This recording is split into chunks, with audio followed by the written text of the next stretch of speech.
You're listening to The Rick Smith Show. For more information, go to thericksmithshow.com. If you've missed any portion of the program, you can download the podcast at thericksmithshow.com. You're listening to WIN, Workers Independent News, a diversified media enterprises production. I'm Doug Cunningham. No evidence supports the claim that privatizing the VA would bring veterans better care. AFGE National Secretary Treasurer Joseph Flynn, the American Federation of Government Employees, wants to save the VA from privatization. The union says with 49,000 unfilled positions at the Veterans Administration, hiring more people to care for vets would be a far greater benefit to veterans than scheming to privatize the VA. At a recent summit to save the VA from privatization, Flynn said veterans don't want their health care privatized, and private health care systems aren't any better than the VA. A recent American Legion study co-authored by Suzanne Gordon found that the VA health system performs as well as and often better than the rest of the U.S. healthcare system, and especially when it comes to patient safety, patient satisfaction, and care and coordination. And the study found that currently wait times are typically the same or shorter than those seeking private treatment. In other words, the VA is doing a better job than ever, and this is the time to strengthen the system further, not weaken it. For WIN, I'm Joanne Powers. Editorial workers at alternative weekly The Chicago Reader announced Friday that they've unanimously approved a contract, ending a 2-year struggle with the paper's previous owners that culminated in a series of cutbacks and a strike authorization vote by workers in May. The first contract in the paper's 46-year history was reached after the Reader and sister paper The Chicago Sun-Times were acquired in July by an investment group that includes several labor unions affiliated with the Chicago Federation of Labor. The 1-year contract includes average pay increases of 8.4%, which the Chicago News Guild says will begin to correct long-standing pay inequities at the Reader, where salaries bore little relation to a person's job responsibilities or years of experience. Other key provisions of the contract include overtime pay and a ban on using freelancers to replace full-time staffers. Reader workers will also be entitled to improvements in retirement and health care if Guild members at the Sun-Times editorial department win them in their next contract. WIN is made possible in part by the OPEIU, the Office and Professional Employees International Union. WIN is America's multimedia news voice for workers. With OSHA that is going up against Menards, and then I also have a complaint with the NLRB because I brought up unions, and I brought them up a couple times in communication with general management at the store. Former employees at Menards, or maybe even current employees, and just employees in general, if they find that their employer is doing this to them, speak up. Support WIN's worker news mission at workersindependentnews.com. You've been listening to WIN, Workers Independent News. For more information, visit workersindependentnews.com. It's time for the Rick Smith Show. I want you to get up now. I want all of you to get up out of your chairs. I want you to get up right now and go to the window, open it, and stick your head out and yell, "I'm as mad as hell, and I'm not going to take this anymore!" I don't want to abolish government. I simply want to reduce it to the size where I could drag it into the bathroom and drown it in the bathtub. You bet I cut the taxes at the top. How dare you? How dare you? Go ahead, make my day. The Rick Smith Show starts now.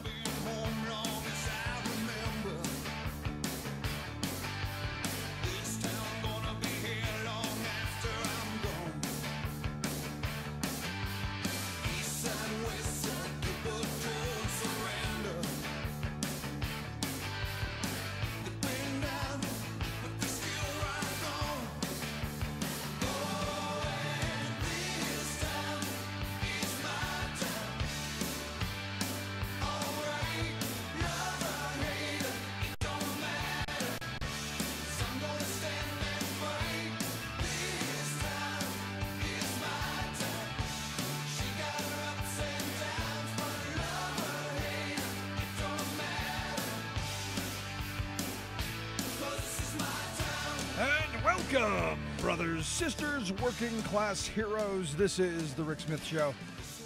Thanks for being here today on the big program. Lots to get to, lots to talk about. What a day yesterday was. Again, you know, I'm almost going back to the pining for the years of yesterday. I often pine for the Clinton years because they were really good years where there was at least some stability and the attacks were fun. Where, it's jovial. Look, you're talking about staying on a blue dress. I pine for the days where where things were that simple. Yet it seems we can't even have Sundays off anymore from the insanity that comes out of this White House. And yesterday, I don't know if you saw it, but the vice president was flown, I guess, from Las Vegas back to Indiana, where he attended the national anthem of the Colts game, only to tell the press pool, hang on, you don't have to get out of the vans. Stay right there. I'll be right back. To go in, take a good photo op of him standing next to somebody with military outfit on, hand over heart, standing tall for the national anthem, only to then leave. And then have the tweet of, I've left because I'm disgusted and angry at those players. It would have been a great stunt. It really would have. It would have been the kind of moral stand that they want you to believe that they take. It would have. It had been great. Oh my gosh, he went to the game and, he wanted to see the Colts play because he's from Indiana and he loves the Colts, and his wife had the jersey on and the whole 9 yards. And I'm sorry, Marge, we're leaving. I'm offended. Now, this is a guy who's done a lot of offensive stuff, but because a handful of people knelt during the national anthem, he's offended. Now, it would have been a great stunt had they just kept their mouth shut. Had they not, and again, by they, I mean Donald Trump. Had Trump just shut up, had he just not wanted the spotlight, because again, you can't let Pence get too uppity. Can't have that uppity Pence. Trump tweets out that he told Pence to do it. And you go, wait a second, I thought this was spontaneous. I thought this was a moral outrage moment. I thought this was an offense moment where, I can't believe it, I'm leaving.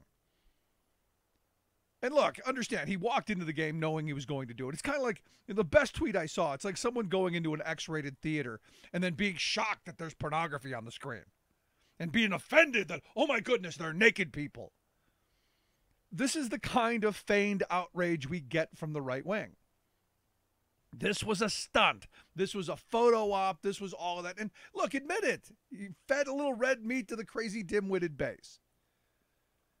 You need to do that occasionally to keep the outraged outraged.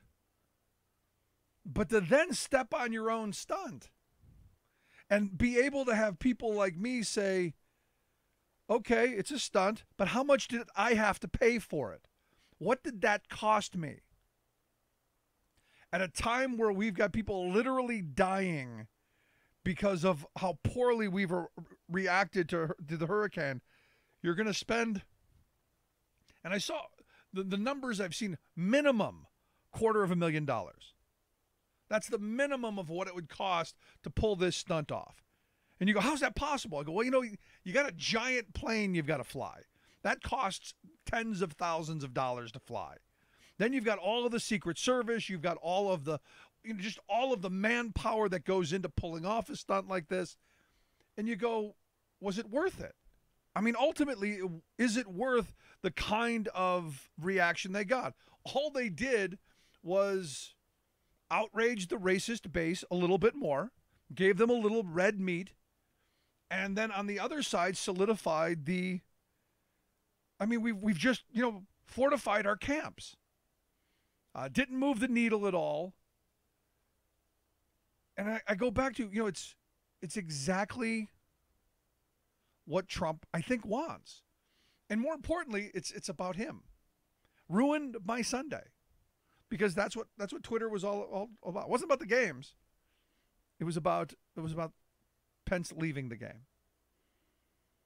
And as I said, what kind of self-entitled, what kind of egomaniac, what kind of person spends money on a ticket to walk in, take a picture, and walk out? And the natural answer is the kind that never has to pay for anything. You think he paid for that ticket? No. You think he paid the cost of the travel and all of the manpower that went into this stunt? No. You and I did. And at the end of it, you've got these folks who are saying, you can't politicize the flag. You can't protest the flag. You can't protest the national anthem, only to then protest. I'm just, maybe it's me. Maybe I'm missing the point. Maybe I'm just confused. But it just seems to me, again, what we've seen coming out of this White House is anything but sane. But not surprising, because look, now we got the Corker wars going on. The senator from Tennessee who's not running for re-election, who now we have to play this. Did Donald Trump, offer to endorse him? Did he say, no, I'm never going to endorse you? Did this game play out? Corker says, yeah, he said if I ran for re-election, he'd endorse me. I believe Corker. I believe nothing that comes out of Trump's mouth. But now you've got this back and forth where, I think Corker won the weekend.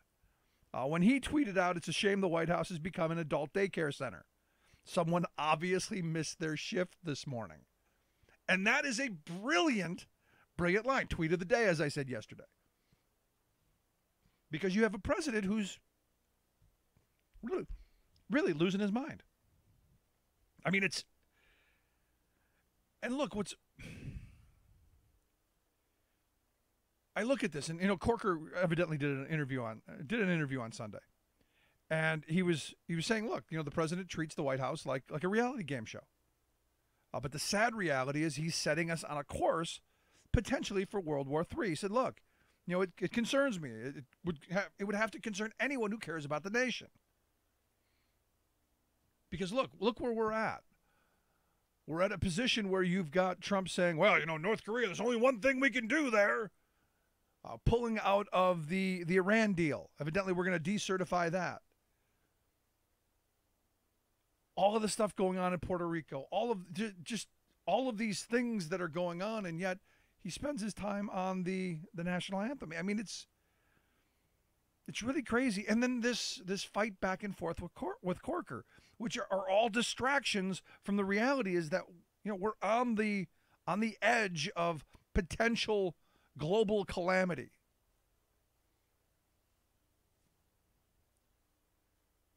And you look at this and you just go, at some point, does sanity rule? Because I'm looking at Corker, head of the Foreign Relations Committee. And, is he setting up this case for, and this was the first thing I thought of yesterday when all this was going on, is this his way of signaling there's a lot going on in front of his committee? Is this his way of saying, hey, I know there's stuff going on, and every day, it's getting worse. In fact, he said in the interview, I know for a fact that every single day at the White House, it's a situation of trying to contain him. He was asked about Tillerson and, all the chaos going on there. Look, I believe Tillerson called Trump a moron. There's no question about that. But he said, look, a lot of people think there's some kind of good cop, bad cop act underway. He says that's not true. And, you look at this and you go, when he comes out and he says, I know for fact, I know he has hurt in several instances. He has hurt us as it relates to negotiations that are underway by tweeting things out. And you just go, between the Twitter fingers and the idiotic statements and all of this stuff that's just not right, are we seeing the laying of the groundwork for a 25th Amendment case, of which Corker would be part of? Now, Corker was asked, do you think the president's fit for the White House? Do you think he's fit to be president? And Corker, didn't say anything, didn't answer directly, but he said, look, I don't think he appreciates that when the president of the United States speaks and says the things that he does, the impact that it has around the world, especially in the region that he's addressing. He said, yeah, it's concerning to me. Now, is that the beginning of potentially a 25th Amendment case? I don't know. But I'll tell you this, it's going to be the Republicans who end up ousting him from office. It's not going to be the Democrats. And someone like Corker, who has nothing to lose because he's not running for re-election, well, he could be at the center of it. Anyway, lots to get to today, lots to talk about. When we come back, Propane Jane's going to be here to give us the assessment of the insanity in chief. Quick break. Right back after this. Stick around. You're listening to The Rick Smith Show. We're working people. Come to talk. There's a flaw in the system, and the fly in the ointment is going to bring the whole thing down. The gates are open, we've let the demons loose. The big guns have spoken, and we've fallen for the ruse. I'm Rick Smith, and this is Labor History in 2. On this day in labor history, the year was 1997. That was the day that a group of female employees at the investment firm Smith Barney came to a tentative agreement to settle a sexual harassment lawsuit against the firm. Smith Barney was one of the oldest Wall Street firms, with a reputation for respectability. But behind closed doors, the firm more resembled what the Chicago Tribune described as a fraternity house atmosphere. The accounts women told of their treatment at the firm were lewd and disgusting. In the basement of the Garden City, New York office, there was a room called the Boom Boom Room, where female employees were told to entertain clients. Fed up with this treatment, more than 20 women joined together and filed a class action lawsuit. To settle the suit, the firm agreed to invest $15 million in diversity training, along with settlements to each of the harassed women. Sexual harassment of women in the financial industry was not only a problem at Smith Barney. Female brokers in Chicago filed a suit against Merrill Lynch, who agreed to a settlement with the plaintiffs. Smith Barney also did not learn their lesson. Just over a decade later, the firm again settled another sexual harassment suit to the tune of $33 million. This time, according to Forbes magazine, the suit was filed by 4 female brokers who accused Smith Barney of preventing them from competing fairly for new accounts, promotions and pay, and depriving women of equal training and sales support. Over the course of 15 years, Merrill Lynch paid out almost $500 million in discrimination suits to women and minority brokers. Labor History in 2 brought to you by the Illinois Labor History Society and The Rick Smith Show. For more information, go to laborhistoryin2.com, like us on Facebook, and follow us on the Twitters at Labor History in 2. Sanity for a change. The Rick Smith Show.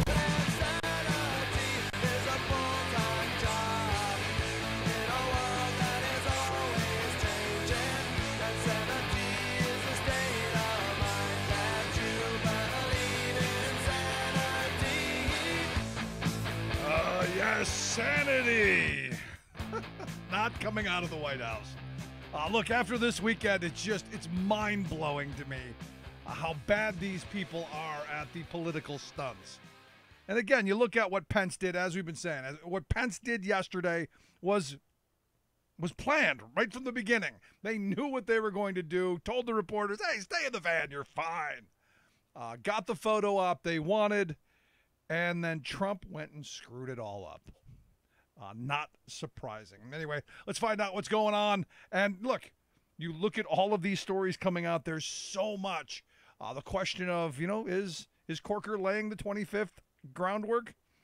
It will be interesting to see how this plays out. That's why I've asked our good friend Propane Jane to come back. Jane, thanks for taking time for us. You're very welcome. Thanks for having me back. So did you watch the big event yesterday as the outraged, the angry, the offended Mike Pence left the game in disgust because those players had the audacity to kneel down during the game or during the national anthem? Did you see that? Did you miss it? Did that really happen, or was it an illusion? That's the question now. I mean, look, they've screwed up Sunday on me. How can you screw up Sunday on me? Hey, I'm a psychiatrist, so I have to ask, I always have to ask, what reality are we in? And they're in their own reality. They are making their own reality. And the rest of us are just, like, watching, and I don't think they realize how transparent It is, and I think on the flip side of that, they also simply feel like, well, regardless, we're going to get away with this anyway. Yeah. Let me ask you this, because we've talked about this a lot. The fact that it is all about Trump. It doesn't matter what it is. It all comes back to him. The stunt. And I said this earlier. The stunt would have been great. It would have worked, honestly, because you can see Trump. Pence kind of has that reputation that he's easily outraged and offended, and you can see him storming out in a huff. But to have Trump then step on that and say, "I told him to do it," and basically just blow the whole stunt, really was a very Trumpian thing to do. Well, it's extremely Trumpian, but I think even beyond that, what are they doing? I mean, there's a crisis in Puerto Rico. I mean, literally, it's still an ongoing crisis. It's a disaster. No, it's not a disaster. It's great. He's fixed it. Didn't you see his tweet? He threw paper towels, right? I mean, he threw paper towels, and it's over. And I told everybody this back in Harvey, because they did this in Houston, and obviously Houston is still, trying to dig ourselves out of this. And same in Florida, and now Puerto Rico. And so, I think overall, even if we're, Trump didn't out the whole thing. Why are you doing this? Why are you doing this in the midst of 58 people were just killed in Las Vegas? I mean, it's like. I think you've now said why they're doing it. But I'm saying that rational people who are in real reality, who are looking at all of this happening every day. I mean, and studies are coming out, month after month in regards to the emotional impact all of this tragedy and turmoil and instability and crisis is having on, the American psyche. And in the midst of all of that, rational people are looking and going, why isn't anything being done? Who is solving problems? And then so to look up, and like you said, when you're trying to still, it's Sunday, people are trying to get into some level of normalcy. When you're in a crisis, you want to just get to a point where you can exhale and say, okay, things feel normal again. Let me just watch my games on Sunday. But you can't do that because they are inserting themselves in ways that don't even allow them to get out of a bad news cycle. They just perpetuate their own disasters, and this is why we call him instability in chief. Yeah, but at the end of it, don't you think it's really more about just keeping the outraged? I mean, really just feeding more red meat to the base? Because look, that little stunt didn't do anything but fortify people into their camps. And I would argue that regardless of what Trump does now or what Pence did, we're already divided into camps on this. They just fortified it. Yeah, I mean, I think it's fortified, but I think what it also does is that Trump, like we always talk about, is constantly picking fights. He's constantly in these emotional battles. And so, again, the instability in chief is all a pattern that is evident in everything he's doing. So the way that he is dealing with Congress, in particular the GOP Congress, and like you said, Corker, and him just flat out saying, which, I actually applaud him, which, how many times has this happened lately where we're having to be on the same side of, people we weren't before. But, for him to say this is an adult daycare center, this is instability in chief, everyone around him is having to try to contain this disaster, and they're doing a terrible job at it. No, I mean, that was the tweet of the day yesterday, hands down. Absolutely, because it's absolutely true. It's absolutely true. And I think that what's becoming more and more apparent is that the Republican Party is just allowing this to continue, even though it knows. I mean, at the highest levels of leadership, if Tillerson is really calling him a moron and standing by it, I mean, obviously he's, hasn't said, no, I didn't say that, or, this is a known thing. Everyone who is around him, John Kelly, there are images of him all over the internet and the world, in the media, of John Kelly just like face palming. And we know that he's failing. We know that everyone around him is failing. at trying to contain this disaster. And so I think it looks very bad, and I think that as it continues to drag on, as he continues to be off task and allowing, disasters to fester, more and more people are starting to have to come off of the fence and just register some basic level of acknowledgement that, hey, this is a disaster. Right. Which takes me back to yesterday's stunt, because there are so many bad things going on. And oh, by the way, the paper towels in Puerto Rico, they were really tremendous towels. Right. It was the greatest thing ever that he was there and he threw the paper towels and they actually caught him and he looked like, in his world, in his fantasy, he's the star of that show, and, this is a reality TV moment, and he loves it. He He did a great job. I said the other day that, after it happened, I said, he's like one of those girls at the baseball game that throws T-shirts out.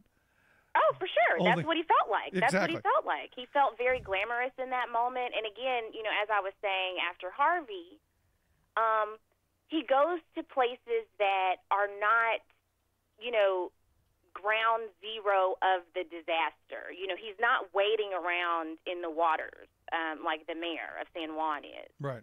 He is not out there. I've seen so many montages online of, former presidents at the site, of the destruction, after hurricane, after 9/11, that type of thing. And then you have Trump either, throwing paper towels or just putting a box in a truck. And again, even in the optics, looking very detached from the moment. And this is why it's easy for him to just go right back to his routine, to, these emotional battles, to the golf course, to any other distraction, from actually doing what we expect a president to do. He's not into doing the job at all. It's all about this reality TV back and forth, all of these PR stunts. But if you ask the average Trump supporter, and I know several, who, that's what they like about him. He's unconventional. He's unconventional, Jane. He's unpredictable, Jane.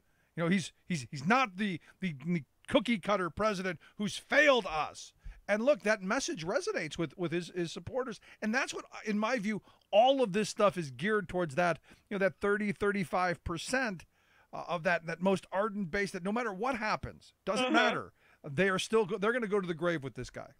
Yeah, for sure. And again, I think it's important that we note that these are very privileged people. These are people who can stand in that place of excitement and, this is a cliffhanger and I'm waiting on the edge of my seat to see what he does next, because they're not in the crosshairs. They're not going to be people who are affected by what he's doing. Yeah, I don't know. The Trump supporters I know, they're the ones who have they're the ones who are being harmed by his policies. They're the ones who are not going to get the tax cuts. They're the ones who lost jobs. Look, they're the outraged, that look, understandably, the Democratic Party left them behind years ago.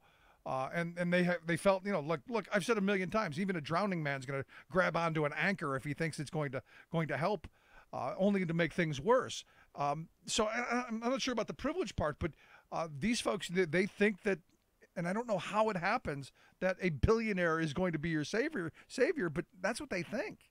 Right. But when I say privilege, this is where we go back to skin privilege and the Southern strategy and what LBJ said. And that though they may be impacted detrimentally economically, there is an advantage to their worldview being at the top.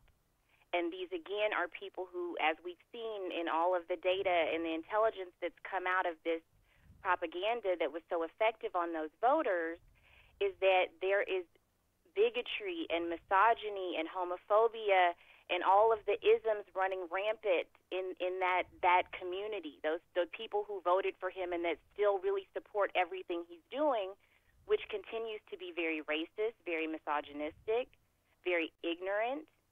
And they are still in support of that because they subscribe to that. And so and when I say that they're not going to be in the crosshairs, I don't necessarily mean economically. I mean because they have brown skin. Right. And because the white supremacists are, protesting still. Over the weekend, Richard Spencer is still leading back in Charlottesville. They're still outside of the Confederate statue. Those are people who have a privileged status. Those are people who are not being called SOBs. And they are not being vilified the way that professional athletes are for caring about police brutality. And so that's what I mean when I say that they are privileged and that it's okay and that this is still just all fun and games. They're not like women who are about to lose access to their health care, which is birth control with no copay that they pay for in their insurance. These are people who, I just read a story the other day about a man in Michigan who raped a 12-year-old girl and now is going to be granted parental rights, custody rights. What? Yes, because of the law in that state that allows even rapists to have rights to custody. I'm going to send you the link when we get off. I got to see that because my first thought is a good beating to start, and maybe some mild torture and. I mean, it's astounding. It's astounding, and we have laws, all over the country that are allowing people to get these, weapons of war and just blow up whole cities, basically. I mean, it's basically like suicide bombers. We don't even need suicide bombers here. We just have people walking around with these guns. So I think that there are plenty of people who are, disproportionately impacted in Trump's America that really just don't have the luxury to think any of this is entertaining at all, and they just are viscerally disgusted by everything that's going on. So just for the good portion of our discussion, we were talking about Mike Pence and the national anthem. And in about 7 seconds, you talked about probably 5 extremely important issues that we're not talking about for the rest of the interview because we're focused on Pence and the kneeling. And this is, and you wonder why they do this. Yeah. I mean, it's on purpose. It's like we always talk about the shiny thing, and we always talk about how, it's a bait and switch, and they're doing one thing in one hand and doing something in the other, and it's behind their back. And that's why things are so difficult in America because of how our media is so polarized and how, like you said, people are so entrenched in their own camps that when that stunt goes out or, when that opportunity for them to put forth their alternative reality goes out, there are two Americas that are receiving that image and interpreting from it very different things. And unfortunately, the way our media is designed, we hear from that 35% far more than we do everyone else. And this is why, you have Hillary Clinton won the popular vote, but instead this is an election and a political climate that is really being driven by that 35%. Yeah, and look, it's about the money. Right. But here again, you look at the national anthem and the flag and the stunt and all of that, the actual message of why the people are kneeling completely lost. Yeah. Oh, for sure. Yeah. And it's like we're all the cats chasing the laser pointer. Yeah. It's totally everyone's missing the point. And I also think that for the Republican Party, this is a very interesting dynamic because on the one hand, it behooves them to kind of keep this going because they can't get their legislative agenda through anyway. It's not even that they could just that we could just say, okay, stop doing all these stunts and get serious and get to policy because everything they have in the way of policy is disastrous as well. And if we're focusing on that, that's focusing on the disaster. I mean, look how long it's been that they keep trying health care and it fails because it's a disaster. And so even with the tax reform, I mean, they're trying to get that going, but in the midst of that, you have all of this private jet thing going on. Now, how do I get a gig in government so I can travel first class everywhere? I mean, seriously, how do I get one? Let me be the secretary of the EPA to where I can jet set all over the place with private security, get my own little phone booth. How do I do that? But do you remember pork? Do you remember pork? Oh, I do. Like, what happened to that? What happened to this whole, culture of, pork and, and we got to get earmarks out of here. And they were so conscientious, quote unquote, about, all of these, hold on. Here's how this works. And I was saying this even back then. Pork is something that you get, Jane. Right. Necessary, needed things are what I get. Yeah. But now it's not even. I mean, and again, I would be feeling like, the really unfortunate stepchild in this family, in this Republican family, because we've reached a point where it's so top heavy that even the RNC is having to. I mean, look how much money they're having to throw at Trump's legal fees. And when you look at his cabinet and how much money they are soaking up. And every time it comes out, they're like, oh, okay, well, the Republican Party will foot the bill for this, or they'll take some of this off of the taxpayers. But ultimately, this is money that Republicans theoretically should be hanging on to try to defend their seats. Yep. And now maybe they think that they just have the election in the bag because they're going to do hacking again, or I don't know. But even within the party, they're being starved. So that the people at the top can engage in this corruption and like malfeasance and graft, right? Well, yeah, I mean, they're the business people. I mean, look, at the end of this, what we're seeing running our government is how corporate America is run. Yeah, for sure. And I've been saying for years, all of these people who are saying, government's just waste, fraud, and abuse. I go, have you looked at corporate America? Have you looked at the tax schemes that they get away with and all the write-offs for, having, loges at the stadium or expensive dinners and all of this stuff? They've been getting away with this kind of waste, fraud, and abuse for a very long time at the taxpayers' expense. And why are we surprised that they come from the private sector and expect the public sector to fund the same kind of lifestyle? Right, and again, but you can't convince these people, right? Because their main argument for putting Trump in office was he's a businessman. So culturally, this idea of like businessmen and the C-suite and the one percenters and CEOs, there's a glorification aspect where those individuals are like allowed a certain longitude. And they can sort of get away with things because they are, contributing more to society and they're not takers. And again, it's a fallacy, right? Because obviously they're not giving back. I mean, they certainly aren't being taxed at their fair share. And so, but again, this is a mentality that really circles through those supporters, even though economically they may be, actually living below the poverty level, but they still feel like that's an appropriate dichotomy, which is just very interesting.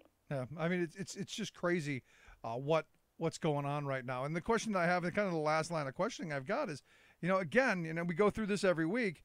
How do we wade through it? Because look, as we've been saying, we've been focused on the Trump Pence stunt without really talking about the actual issues. And I don't know that, I keep trying to have these conversations where you're actually talking about an issue, and it usually devolves into, some kind of, we're just throwing platitudes and talking points past each other. Right. I mean, I think at a basic level, we need to just get back to what are we sending these people to Washington to do? What is their job? What is their job title? Are they doing their job? As a doctor, when my patient comes in to see me, at the end of the visit, I think, what problems have been identified, and what am I doing as this person's physician to solve this problem? And I think when we think about our president or we think about our congressperson, our expectation is that when problems arise, they're going to do everything they can to fix the problem. And so, all these stunts aside, and again, not that you can really put them aside because I do think that they are meant to be a distraction from the fact that they're not solving any problems. But I think if we can continue to focus on, in the one hand, we have these problems, and in the other hand, we have people who are supposed to be solving these problems who are not solving them. And what can we do as their bosses, because actually we send them there and our taxpayer dollars are paying them, what can we do to hold them accountable for the fact that they're not even doing right by us, their bosses? Yep. And should we fire them? Because for us as citizens, if we don't do our jobs, we're going to be fired. So let's extend them, that same standard. No, you're absolutely right. I've been saying it for forever. What's going on in the White House right now is our fault. It's a reflection of we the people. This is evidently what we decided collectively as a nation. And yes, you're right. Hillary did get more votes, but our system isn't based on that. Maybe we need to be looking at that. But at the end of the day, the game is what it was. And we chose this guy. And, well, we're getting what we deserve, I think. Mm-hmm. Yeah. I mean, people, this is what they asked for. This is what they wanted, a roller coaster. And, dog it, he's giving it one. Amen. We've got it. Yeah. But it's just crazy stuff. Anyway, Jane, I appreciate the time. Always great having your insight and your thoughts. Thank you so much. Hey, you too. You're welcome. Have a great week. You as well. Great talking to you. Propane Jane. We'll get a link at thericksmithshow.com. You can check out her fantastic tweets and writing. Quick break. Right back after this. Stick around. You listen to The Rick Smith Show. We're working people. Come to talk.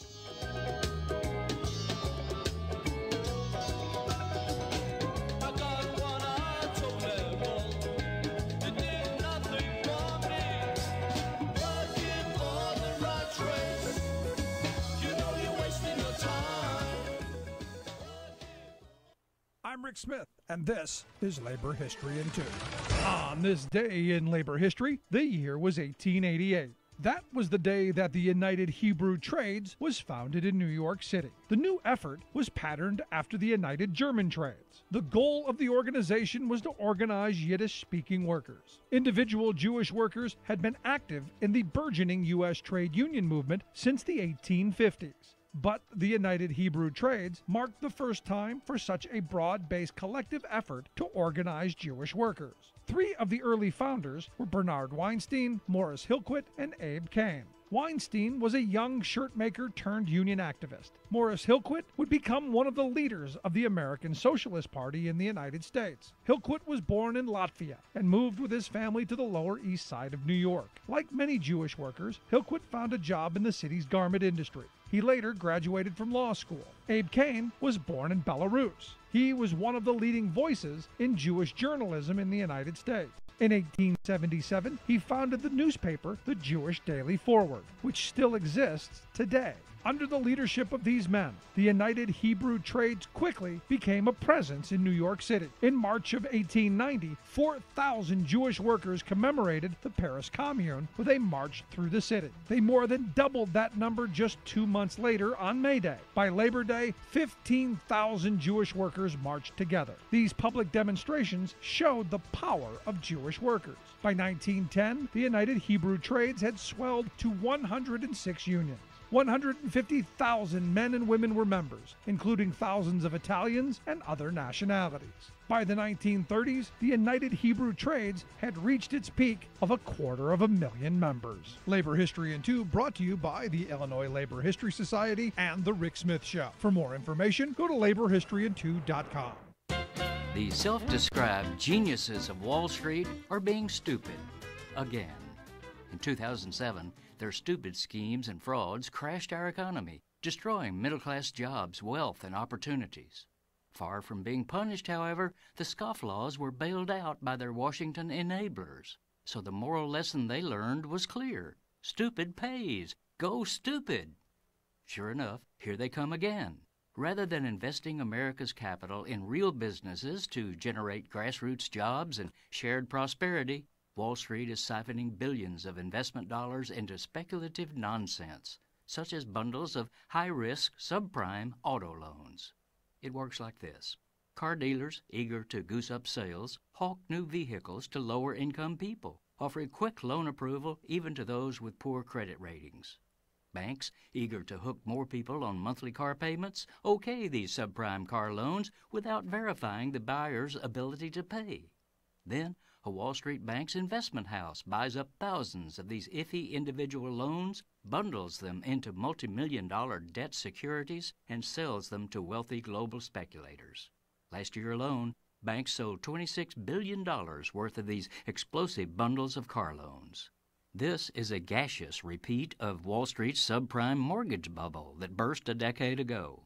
The scam generates easy money at the start for speculators and banksters, but as more and more low-income buyers are unable to make their car payments, defaults build up and the whole financial bubble pops.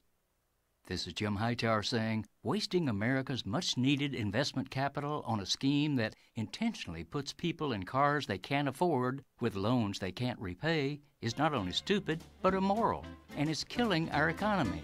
Why are we letting elite Wall Street loan sharks do this to us? Hightower's commentaries are brought to you by the Hightower Lowdown, the monthly newsletter with Hightower's take on what Wall Street and Washington are up to. For information, visit hightowerlowdown.org. Absence works. Maybe it's the way it's being taught or the way that it's being applied out there. But the fact of the matter is, it is the best form of to teach our children. I wanna be a cowboy, and you can be my cowgirl. I wanna be a cowboy. Still one of my favorite Rick Perry quotes right there. We're just not teaching abstinence right. That's what it is. Even though we know in the years where you promote education, you promote contraception, teenage pregnancies go down. And when you do the head in the sand thing, they go up. It just seems like common sense. And now you've got an administration who is, well, going to make it much more difficult for women to get the birth control because, hey, we now have a moral objection, which is different from a religious test. I just have to be morally outraged. I don't need to actually have a reason. I just have to say I'm morally outraged. And nothing for you. And understand, this whole contraception thing isn't about contraception. It's about power and control. And the fact that in this country we have, or we're now saying that employers can have that kind of power and control over their workforce is insane. And, you go back and you learn the history of labor relations, especially with women. And, you think of some of the textile mill policies of the past where, if you wanted a job there, you had to be past either you had to be so young that you weren't having children, or you had to be old enough that you weren't going to have any more anyway, or you had to be sterilized because they didn't want you to come in and then end up getting pregnant and leave. They invested, 15 minutes of time to train you how to run the machine. And now we're going in this weird backwards kind of world. And thank you, Donald J. Trump. And here's the thing, the whole Affordable Care Act is under assault, and it's been for years now. And what you've got is, in Politico just had an article yesterday, I believe it was, saying, look, Republicans are, they're kind of, on the we're just never going to be able to repeal it wagon. We can't let it go as a talking point. Got to continue to pretend like we're going down the road, and it will be back in 2018. But they're kind of the we can't get it done. We don't have the votes. We're just going to have to keep using it as a political talking point. And the reason I think this is important to remember, because understand, they can't get their bad schemes through. We as a population have said, no, this is horrible. What you're proposing is thousands of times worse than what we already have. I mean, when you have 12 to 17%, think about this, 12 to 17% of the population going, yes, your plan is good, in an era where Trump still has 35 to 40% approval, is really kind of telling. In that you look at this and go, this is terrible. Why would we do this? Now, understand, in our lifetime, all of those bad ideas are going to become policy. They're already laying the groundwork. And I would argue that while the average cog in the wheel doesn't get it, I think the moneyed interests do.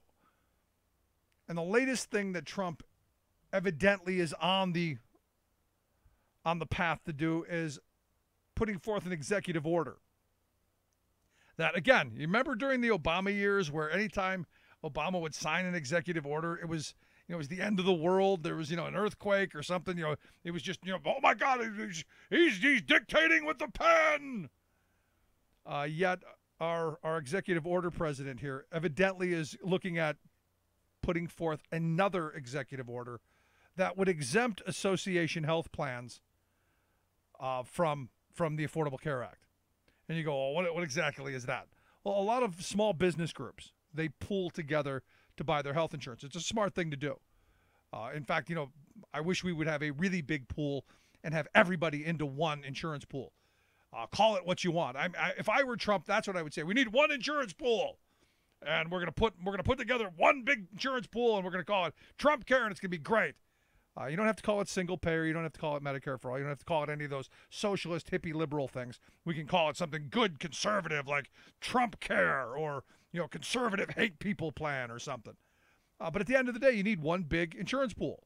You need healthy people in with the sick people to defray the costs of care. I mean, it's just sense. But what he's doing is they're going to exempt these association health plans from the requirements of the Affordable Care Act, which means the end of essential health benefits.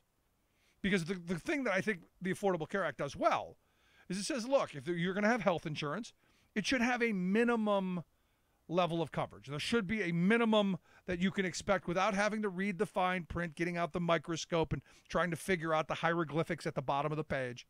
It should be at, bottom line. You get preventative care, you get a physical every year, women get mammograms, all of that stuff. It should all be part of that. What they want to do with this executive order is to exempt insurers from these benefits. For instance, you could have, and we know this because we've seen this in the past. There used to be these things called micro plans. The fast food industry was great for putting out these micro plans. Anyone who's worked a low-wage job has seen these micro plans, where maybe you get a doctor visit a year. Maybe you get, if you get sick, you get to see a doctor, once every couple of months. But they don't cover much. They're base catastrophic plans to where you're still going to go bankrupt, but it won't be as bad as if you had nothing. They're going to go back to this so that, I have a card in my wallet. Granted, it doesn't cover anything, but I have it. And this is the goal. They're going to open these up so that younger people will buy the cheaper plans. And, I remember when I was, years and years ago, I had a crummy security guard job where they offered you health care for like $60 a week, which was outrageous at the time, but it covered almost nothing. And it was actually cheaper to pay out of pocket to go to the doctor than it was to use the insurance. But again, you go back to that era, it was cheaper to pay cash than it was to use insurance. Now it's the other way around. It's completely backwards to where if you're paying cash, it's actually more expensive than using the insurance because these big insurers have negotiated these rates. And this is kind of what they're playing on here. So by destroying some of the essential benefits that are in our healthcare, they're going to send people to cheaper plans that aren't going to cover anything. But because, you're 20-something, you're probably not going to die tomorrow. It will last for a little bit. And that's going to be part of how they destroy the Affordable Care Act, outside of what else is coming, which is the tax cuts that we know are coming. Now, they're going to go after they're going to go after all of the taxes that were put into place to fund the Affordable Care Act. We know this.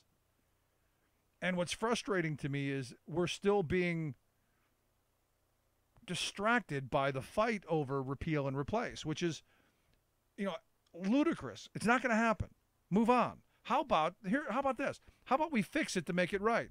Now, here's an opportunity. Your idea failed. You're claiming the other side's idea failed. How about now you come together and go, okay, well, let's figure out how to fix and move forward. Because look, I would argue rates are too high. And as we talked about last week, 21 of the 28 states that they looked into, and I forget the name of the group, but one of the 28 states that they looked into are saying, look, the reason the spike in rates is because insurers are freaked out by the uncertainty of this administration who keeps saying we want to destroy the marketplace. So you've got these insurers who are skittish going, look, I don't know if we're going to be insuring. We've got to sign a year contract, and we don't know if their subsidies are coming. We don't know if Trump's going to decide next month not to pay. There's all of this insanity. So you've got these insurers going, we've got to be hedging our bets. So we're going to charge a lot more. So in case Trump does what he does, we have a month or 2 or 6 of reserves to help us make it. Understand how insane that system is. But again, this is what Republicans do. And that's the frustrating part in all this to me because, I've been saying for a very long time, this is the Republican plan. The uncertainty, the insanity, all of that stuff is exactly what they want to push upon us. Because they want desperation. And as I said at the beginning of this, all of the bad ideas that we've now seen come out of this administration around health care is actually going to happen once they've finished creating the crisis. And you can't make that up. It's what they've done time and time and time again. These people are not about good governance. These people are about feeding the corporate interest. They're feeding the handfuls that feed them. And when you, and again, as Propane Jane said, it comes back to us. Look in the mirror. If you're not happy with what's going on, it's us. I can't tell you how many people I've heard say, well, government's terrible. Government's bad. We need private interest. And you go, how do you come to that? Because it's all we've been fed. We've been spoon-fed this anti-government, pro-corporate stance for generations. I was watching football yesterday, and my kids were sitting with me. I have a 9-year-old and an 11-year-old, and we're watching the game, and all of a sudden, a commercial comes on. And the commercial is the ExxonMobil one. And I tweeted it out. I said, this is propaganda. They weren't selling anything. They simply had a bunch of, people of different ethnicities, of different sizes, of different genders, of different ages, holding signs saying how wonderful the ExxonMobil company is. And that, they create jobs and their energy and their, all of this stuff. And my kids looked at me and goes, what was that? And my response was, it's propaganda. They were trying to figure out, they've been programmed to look at commercials and go, okay, what do I buy? And, my kids go, what was that? I go, it was propaganda. They're not selling anything other than how wonderful they are. So that on the policy front, maybe we don't hold them too accountable.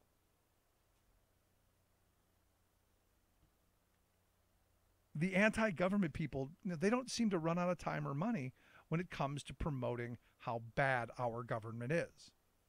You look at every news network. We're holding government accountable. And they always pick something ridiculous to go after to say how bad things are. Because they want it constantly in your mind that this is bad. Yet you don't see that on the corporate side. So when you look at the corporate people who have now taken over our government, are you surprised that they're using the military as their private air force, as their private transportation network? Are we surprised? No. They're self-entitled. They feel that we're the captains of industry. We're entitled to all of this stuff. And it's us. We're the ones who just don't seem to get it. I mean, the fact that, and I'm struck at a couple of things. You think of the guy who's the head of the EPA. What exactly does the head of the EPA need with a security detail 24 hours a day? Never has that happened before. Why does he need a skiff? They have a secured room at the EPA. Why does he need his own personal, padded phone booth? Why? Why is his travel secret? Why the Secretary of the Interior, Ryan Zinke, why is he flying, private charters? Why is he flying to Las Vegas to give a speech on I don't know, conservation of ice to a hockey team? Why? What's that got to do with our national parks and our national resources? Nothing. Nothing at all. But it's who these people think government should be for them. And as I talked with Propane Jane a moment ago. What happened to all that pork barrel spending? The reality is anything for them is necessary and needed, and you shouldn't question. Anything for us is pork. Like a decent bridge to drive over, or an investment in who knows what. You name it. Education, name it. A bridge, name it. Internet access. You go down the list. It's not difficult. And now we're going to have that tax talk again about we're going to cut the loopholes. We're going to cut those loopholes, lower the tax rates. Only to have, the lobbyists and the moneyed interest go back and lobby and spend money for what? The same damn loopholes. Seen the movie, and it was bad the first time. and it's going to be horrible this time around. Going to take a quick break. When we come back, Larry Cohen's going to be here, labor chair of our revolution. Stick around. This is The Rick Smith Show.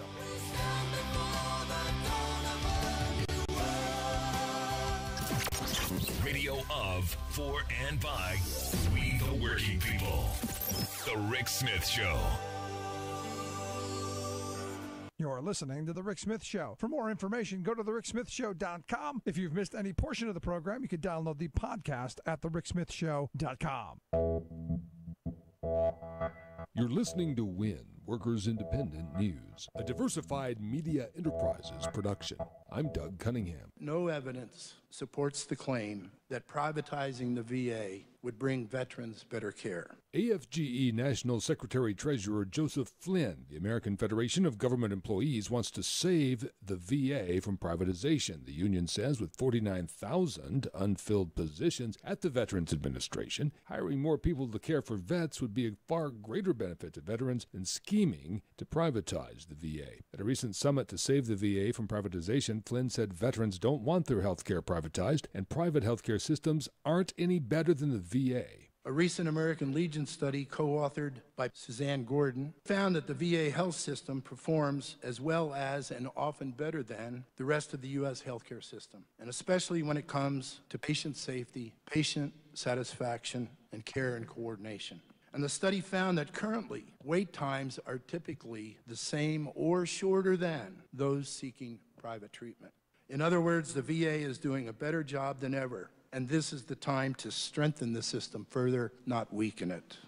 For WIN, I'm Joanne Powers. Editorial workers at alternative weekly The Chicago Reader announced Friday that they've unanimously approved a contract, ending a 2-year struggle with the paper's previous owners that culminated in a series of cutbacks and a strike authorization vote by workers in May. The first contract in the paper's 46-year history was reached after the Reader and sister paper The Chicago Sun-Times were acquired in July by an investment group that includes several labor unions affiliated with the Chicago Federation of Labor. The 1-year contract includes average pay increases of 8.4%, which the Chicago News Guild says will begin to correct long-standing pay inequities at the Reader, where salaries bore little relation to a person's job responsibilities or years of experience. Other key provisions of the contract include overtime pay and a ban on using freelancers to replace full-time staffers. Reader workers will also be entitled to improvements in retirement and health care if Guild members at the Sun-Times editorial department win them in their next contract. WIN is made possible in part by the OPEIU, the Office and Professional Employees International Union. WIN is America's multimedia news voice for workers. With OSHA that is going up against Menards, and then I also have a complaint with the NLRB because I brought up unions, and I brought them up a couple times in communication with general management at the store. Former employees at Menards, or maybe even current employees, and just employees in general, if they find that their employer is doing this to them, speak up. Support WIN's worker news mission at workersindependentnews.com. You've been listening to WIN, Workers Independent News. For more information, visit workersindependentnews.com. The man who sends the investor class diving for their tax shelters. Rick Smith.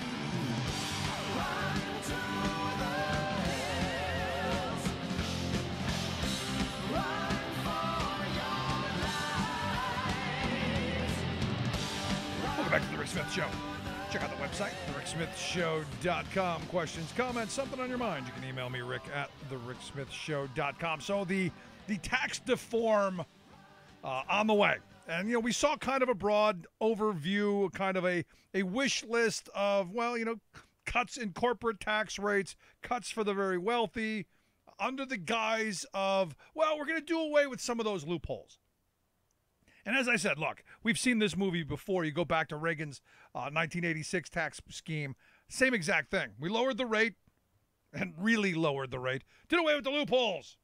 Only to have the swamp, if you will, the lobbyists and the big moneyed interests just get the loopholes all right back. So, again, we're going to see this happen again. We already know it. But, again, this tax plan, not going to help the middle class, not going to help workers. And here to help work through some of it, I've asked Larry Cohen to come talk with us, former head of CWA, the Communication Workers of America, also the labor chairman at Our Revolution. Larry, thanks for taking time for us. Sure.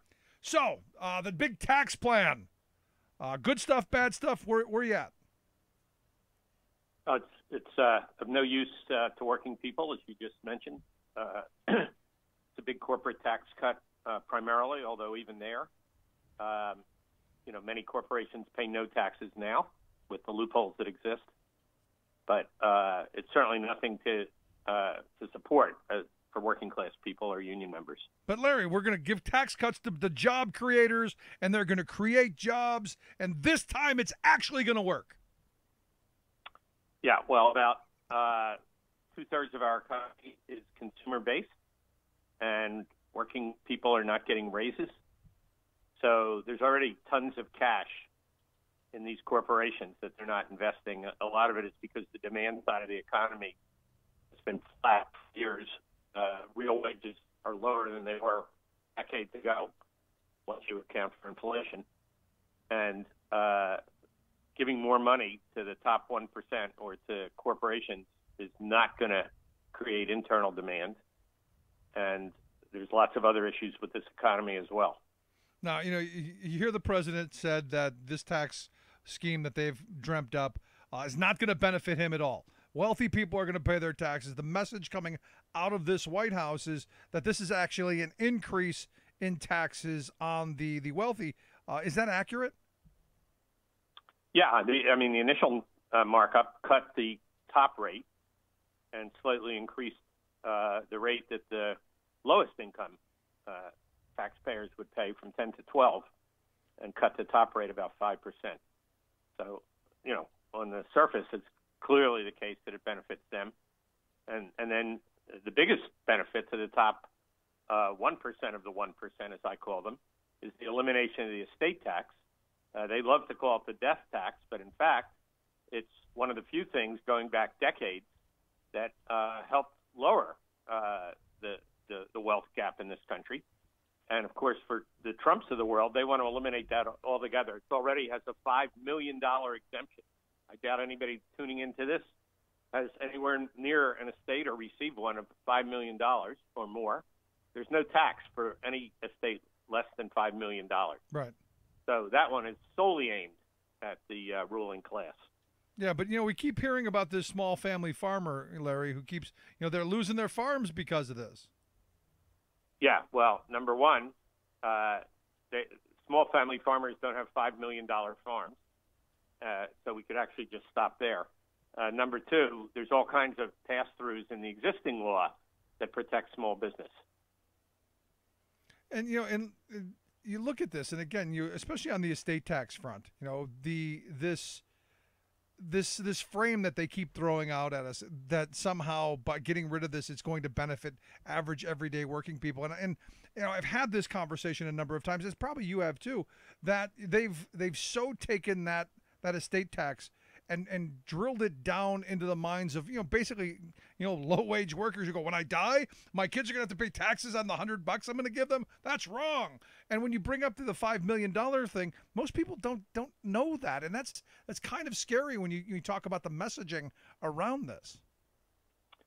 Yeah, well, I think once people do know there's a $5 million exemption, they're all for keeping a relatively minimal estate tax as it is. Yeah. So I think that one we're okay on. I think, as you talked about earlier, we have to go after trickle-down economics and start talking about, how do we raise wages for 80% of the population that's actually seen real decreases over the last 20 years. Yeah. So how do you do that? I mean, look, you see the global competition. You see all of the offshoring. You see the attacks on labor unions. How are wages going to come up when there's no real pressure to be able to force wages up? Because look, employers have no real interest in being benevolent and going, here, we're going to bestow this upon you. No, and they never will, never have. So, as you mentioned, number one, you need collective bargaining rights, and it's a problem for Democrats. They barely mention it, most of them. When they talk about economic inequality, they love to talk about that to get votes. But then when it comes to the single biggest factor in a global economy that makes a difference is collective bargaining. The U.S. is at the absolute bottom of anything close to a democracy in terms of percentage of the population that has any bargaining rights. That's key. And then things like trade are key. We've done trade deals, including the Democratic presidents, Obama and Clinton, that have encouraged these same large corporations that want this tax cut to move jobs out of the country by giving them guarantees on their investment in other countries that they don't even have here. Yeah. That's been a part of every trade deal since NAFTA. It's called the investor state, meaning a dispute settlement, meaning any conflict between the government, any government in the country they're investing in, and themselves goes to secret corporate tribunals where they can get reparations if any government has anything to diminish their future profits, not only their investment, their future profit. And those cases brought by U.S. multinationals around the world have resulted in billions of dollars back to them, and even more importantly, stopped other countries and their governments from doing anything to benefit the environment or working people. That's the world we've inherited here. That's what we're fighting, and that's why I am proud to be the chair of our revolution, because it's going to take massive political change to get us back on the right track. Is it possible? I mean, look, everything that you laid out are matters of policy. I've said policy got us into this, policy can get us out. Are you as optimistic? I like to say it's hard, but not hopeless. And recently I've been saying it's getting harder, but still not hopeless. The combination of the corporate grip on the economy, their contributions to the political system, the fact that tens of millions of Americans have no voting rights and others, based on other factors, don't care, has got us in quite a quandary on a policy basis.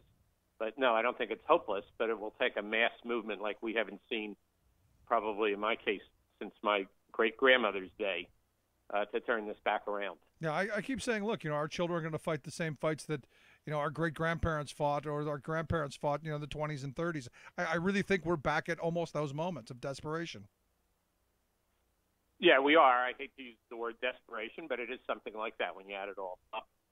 I mean, I look at what the Supreme Court's about ready to do with this Janus case. I mean, labor is going to get whacked, and we're going to end up back, at some point in the very near future, at a union density rate somewhere where we were when it was illegal.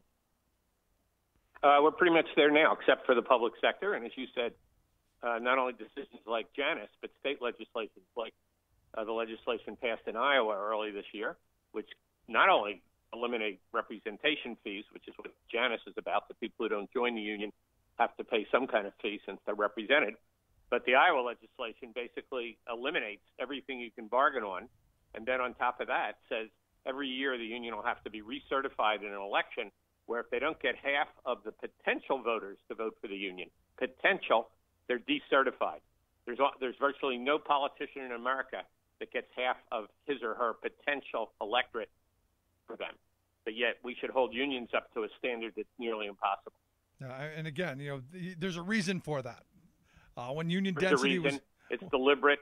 It's well-funded, not just the Koch brothers who are putting in hundreds of millions of dollars a year of their own money, but well worth it. Even in the Obama years, their net worth doubled from $50 billion to $100 billion. Yeah. So putting in even $1 billion a year, well worth it for people, roughly my age, who want to ensure that there's nothing like collective bargaining in the future, that it's all about corporate free speech.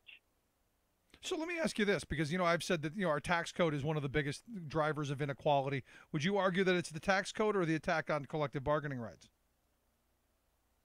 Or is it both? It's definitely both. I mean, yeah, it's hard to, especially off the top of my head, figure that one out. It sounds like you've thought more about it. But both of those, the so-called changes in the tax code, really since the Kennedy cut actually was the start of this, but the Reagan cut was dramatic.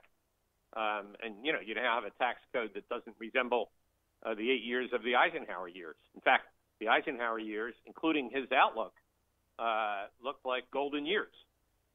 No, I shock people when nobody believes me when I tell them, during the Eisenhower years, 1953, the top marginal tax rate was actually 92%. And that you saw Kennedy drop it down. That was fine. Yep, and you saw Kennedy drop it down to 70, and then Reagan drop it down from 70 all the way down to 28, which is what forced H.W. Bush to, with his read my lips, end up raising taxes because we were so badly in the hole and so badly going down the drain. But that, again, the conservatives, they don't seem to care about that as much. It's about creating that billionaire class and creating the largest wealth class in the history of civilization. Yeah, and let's remember that for the right wing, they want to cut public revenue because what they really want to do is eliminate public services. They actually believe in why they don't like collective bargaining. They believe in a 19th century Adam Smith view of capitalism, that all you need is the so-called invisible hand of the market, the hand that's so invisible that people like them and the old robber barons of the 19th century become billionaires, while the rest of us grovel at their feet. Yeah. That's the world they want. They want to totally eliminate anything that stands in the way of that vision. No, I mean, I've been saying for a long time, the invisible hand's been giving us, the working class, the invisible finger for a very long time. Well said. And at some point, we've got to get, in my view, back to the streets. And, the healthcare thing was something that did that. The Women's March was extremely encouraging. Is there any way to stop this tax thing? Because I said, look, healthcare people got on a visceral level. It affects me, deeply. It affects my family. I see it. It's right there. The tax code's a lot more difficult to get people all worked up about because it is complicated. It is difficult to understand how pass-throughs and alternative minimum taxes and tax havens and all of this stuff works. Is there a way to get that kind of visceral reaction on the tax front that we saw on other issues? Yeah, I mean, again, the problem is the supermajority that Republicans have in the House, and then the bare majority they have in the Senate, and the fact that they've set up the vote in the Senate so that they only need 50 votes, not the so-called filibuster-proof 60. So they've made it a budget measure. They're lining it up. It's inside the budget bill. And that would mean, like on health care, where they also set it up the same way, getting some combination of Murkowski in Alaska, but they've gotten her because they've put drilling in the Arctic into the budget. They've funded additional monies in Interior. This is just a trick to get it into the budget, which Democrats, by the way, didn't do, which we pounded Democrats on in the Harry Reid years, to do that for stuff that would help working class people. But again, back to this, they put Arctic drilling in the budget so that they would get money they've gotten. So that means that even if we get Maine, and I'll be at the Maine AFL-CIO revving this up at their convention this Thursday, but even if we get Collins, we're going to need two more Republicans to vote no to get it down to 49, because otherwise Pence will, if it's 50, would provide the winning vote. And right now, I'm not even sure we have Collins. So this is a tough fight. And that's what it comes down to. It's going to come down to the Senate. Right, absolutely. And so what should people be doing? Well, people with Republican senators, particularly those who were up for election in 2018, and we shouldn't give up on Murkowski. I think that's not likely. But Collins in Maine, Heller in Nevada, and then, I don't know that McCain or now Corker. Trump's been in a feud with Corker in Tennessee. He said I'm not running again. They're tweeting each other. So I wouldn't write him off as a lost cause. I mean, we're going to have to go down pretty deep to stop this thing. Yeah, I mean, it's the Corker war over the weekend was amusing on one front, but really just scary on another, because Corker obviously points out that this guy's delusional. This guy's unpredictable, and I would argue unfit for office. Yeah, and it's the same Corker. He himself, very wealthy contractor, very much actually came out in a totally inappropriate way against the organizing of Volkswagen in Chattanooga. Putting our hopes in him is pretty dismal. But like McCain on health care, when they're pissed off enough about Trump, they overlook their normal interests And, we're going to have to find other Republicans. And by the way, we're going to have to hold Democrats like Donnelly, who flew on the plane to Indiana with the president on Air Force One, where he made his speech on the tax cut, mansion in West Virginia. This is not simple. Camp and as Warren Buffett said, it's a lousy deal. Even Warren Buffett said that. American people don't need these cuts. Billionaires like me don't need them. But he said, I've yet to see a tax cut not get passed. Yeah, and again, who's going to end up footing the bill? The people who get up every day and go to work and punch the clock and struggle to make it to the next day. Angering, frustrating, and and the people who provide public services. Yeah. Because once again, privatization of public services will be on the march, and cutbacks in the public sector will be rampant once they create, several $1 trillion in new deficits. Oh, joy. So, which is why everyone call your senators, call other people's senators, call early, call often, email, fax, the whole 9 yards. Larry, I appreciate the time. It's always great talking with you, man. My pleasure. Be well. Be strong. Take care. Good stuff. Larry Cohen, labor chair at Our Revolution. Let's take a quick break. Back with your thoughts. 1-888-520-RICK, 1-888-520-7425. This is The Rick Smith Show.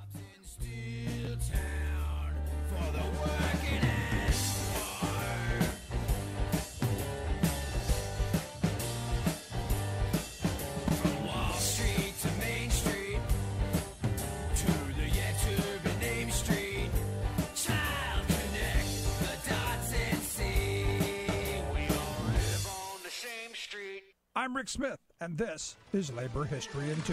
On this day in labor history, the year was 1997. That was the day that a group of female employees at the investment firm Smith Barney came to a tentative agreement to settle a sexual harassment lawsuit against the firm. Smith Barney was one of the oldest Wall Street firms, with a reputation for respectability. But behind closed doors, the firm more resembled what the Chicago Tribune described as a fraternity house atmosphere. The accounts women told of their treatment at the firm were lewd and disgusting. In the basement of the Garden City, New York office, there was a room called the Boom Boom Room, where female employees were told to entertain clients. Fed up with this treatment, more than 20 women joined together and filed a class action lawsuit. To settle the suit, the firm agreed to invest $15 million in diversity training, along with settlements to each of the harassed women. Sexual harassment of women in the financial industry was not only a problem at Smith Barney. Female brokers in Chicago filed a suit against Merrill Lynch, who agreed to a settlement with the plaintiffs. Smith Barney also did not learn their lesson. Just over a decade later, the firm again settled another sexual harassment suit to the tune of $33 million. This time, according to Forbes magazine, the suit was filed by 4 female brokers who accused Smith Barney of preventing them from competing fairly for new accounts, promotions and pay, and depriving women of equal training and sales support. Over the course of 15 years, Merrill Lynch paid out almost $500 million in discrimination suits to women and minority brokers. Labor History in 2 brought to you by the Illinois Labor History Society and The Rick Smith Show. For more information, go to laborhistoryin2.com, like us on Facebook, and follow us on the Twitters at Labor History in 2.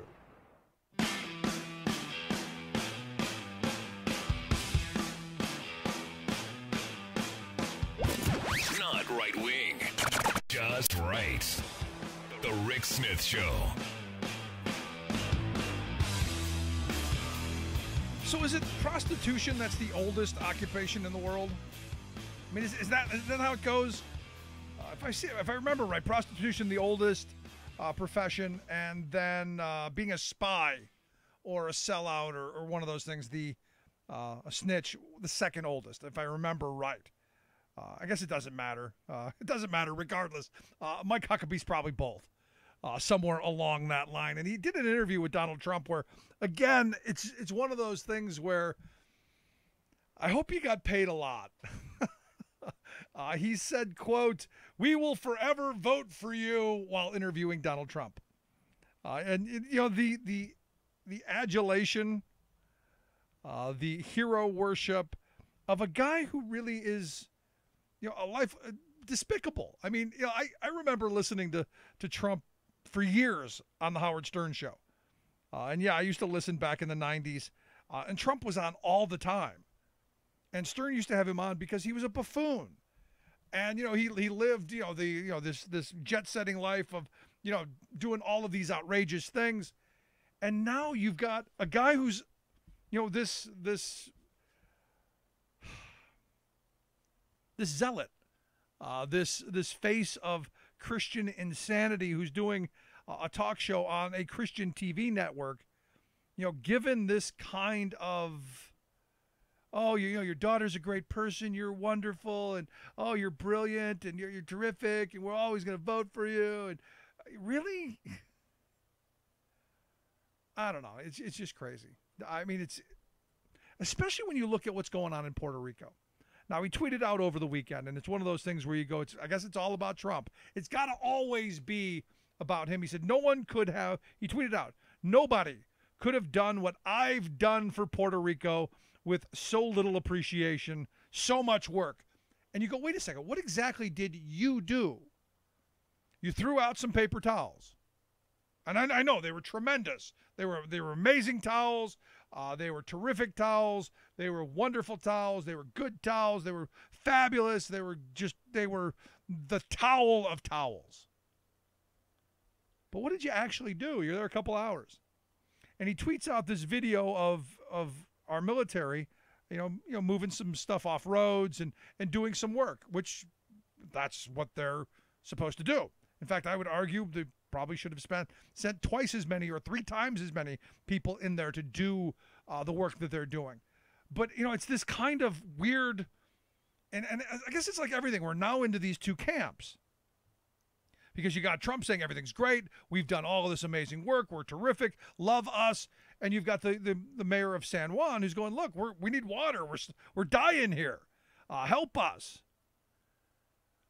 So you have this, these opposite versions of reality, and you look at I've been following people's Twitter accounts who are on the ground, and this island is devastated. So to have someone like Trump saying everything's great, nobody could have done what I've done. I am fabulous. I am terrific. Nobody can do what I can do. Again, back to him. It's all about him. It's all about the narcissism. It's all about the ego. It's all about how wonderful and tremendous and terrific he is. When the reality is, at every turn, he's effed everything up. And what's interesting to me is, I have Twitter followers and people that I go back and forth with who buying it. Trump never gets credit for anything. Well, let's look at the Puerto Rico thing. What took him so long to respond? I mean, it's a signature on a piece of paper. How hard is that to do? How much work is that to say, send resources? Here, executive order. How hard is that? He's got several of the travel bans. How hard would it be to say, you know what, we're going to fix this. We're going to allocate the necessary resources without making people. I mean, did you see the moment where he said, Puerto Rico, you're blowing our budget? Yeah, because your budget's already blown, because we don't seem to ever save for emergencies. When I was a kid, as poor as we were, my mother still had, a couple of bucks squirreled away for that really rainy day. There was always, something.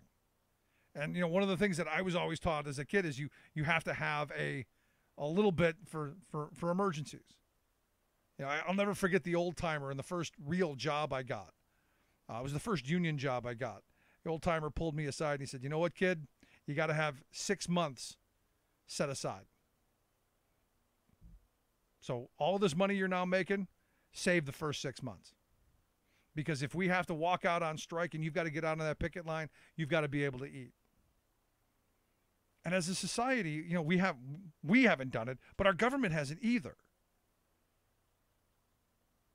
And what's really kind of scary is you've got these people who see every dime as an opportunity to give another special interest, another break.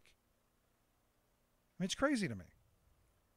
So when you have this kind of disaster, and trust me, what's going on in Puerto Rico is a disaster. It's a crisis. and you don't have the resources to respond, people are going to die. And now you've got a narcissist saying, look what I've done, how wonderful I am.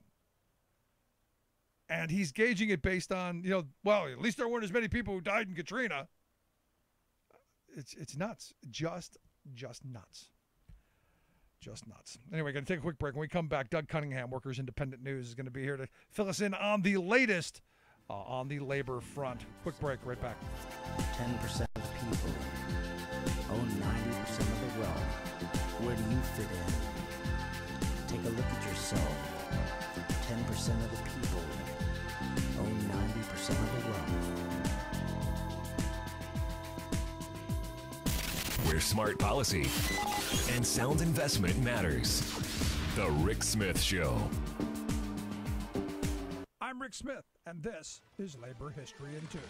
On this day in labor history, the year was 1888. That was the day that the United Hebrew Trades was founded in New York City. The new effort was patterned after the United German Trades. The goal of the organization was to organize Yiddish-speaking workers. Individual Jewish workers had been active in the burgeoning U.S. trade union movement since the 1850s.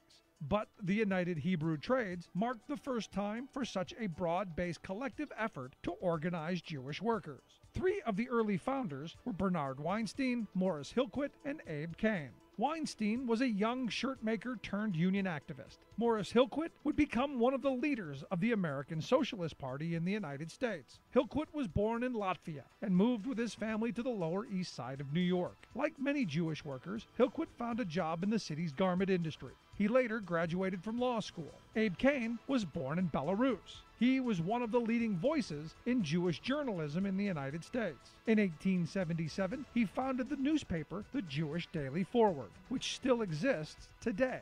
Under the leadership of these men, the United Hebrew Trades quickly became a presence in New York City. In March of 1890, 4,000 Jewish workers commemorated the Paris Commune with a march through the city. They more than doubled that number just 2 months later on May Day. By Labor Day, 15,000 Jewish workers marched together. These public demonstrations showed the power of Jewish workers. By 1910, the United Hebrew Trades had swelled to 106 unions.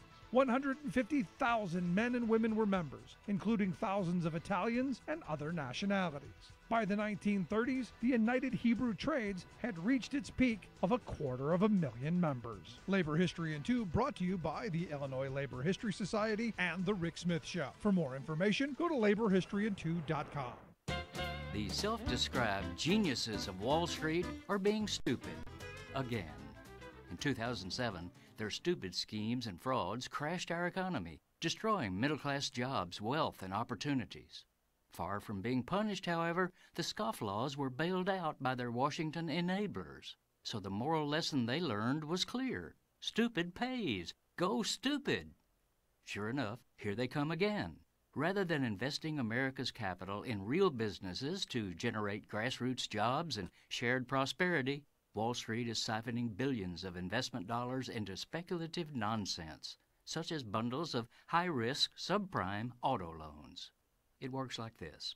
Car dealers, eager to goose up sales, hawk new vehicles to lower-income people, offering quick loan approval even to those with poor credit ratings. Banks, eager to hook more people on monthly car payments, okay these subprime car loans without verifying the buyer's ability to pay.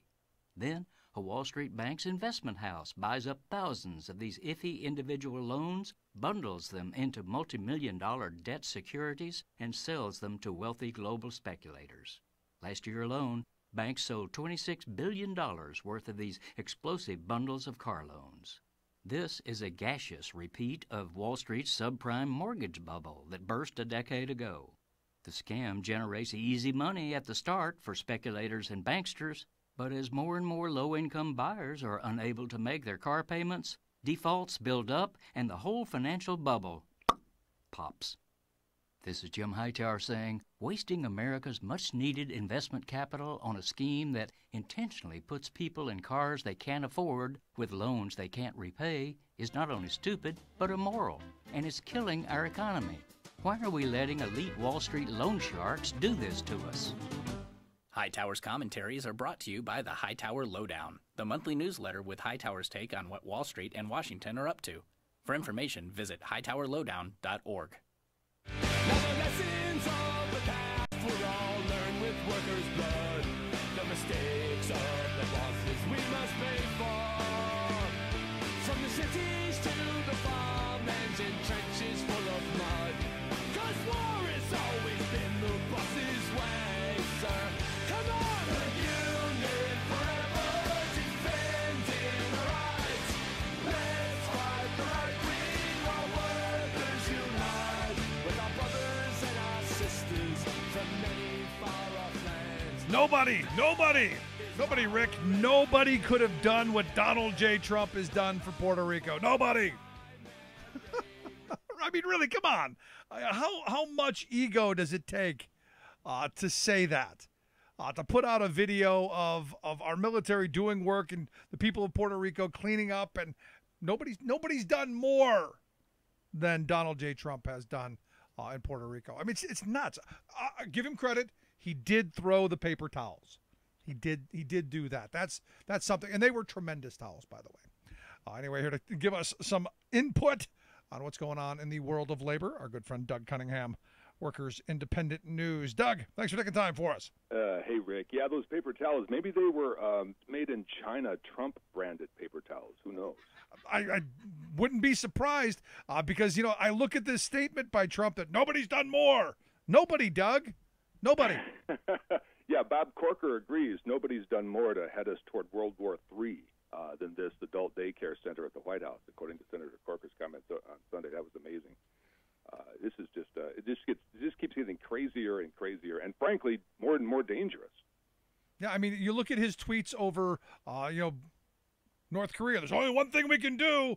You look at what he's doing on, I guess we're going to be decertifying the Iran nuclear deal. You look at all of this stuff, and you go, really, the only thing we're going to talk about is Pence leaving a Colts game? Really?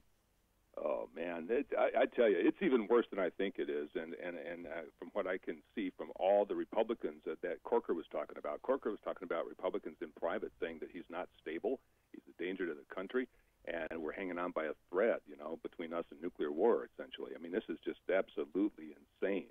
And it's not only what's happening to working people, just in the day-to-day policy decisions that these guys are trying to make.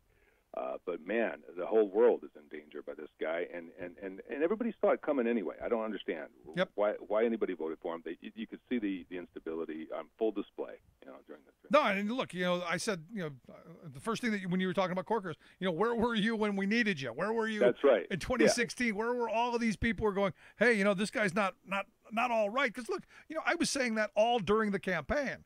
This guy's not right. We're in.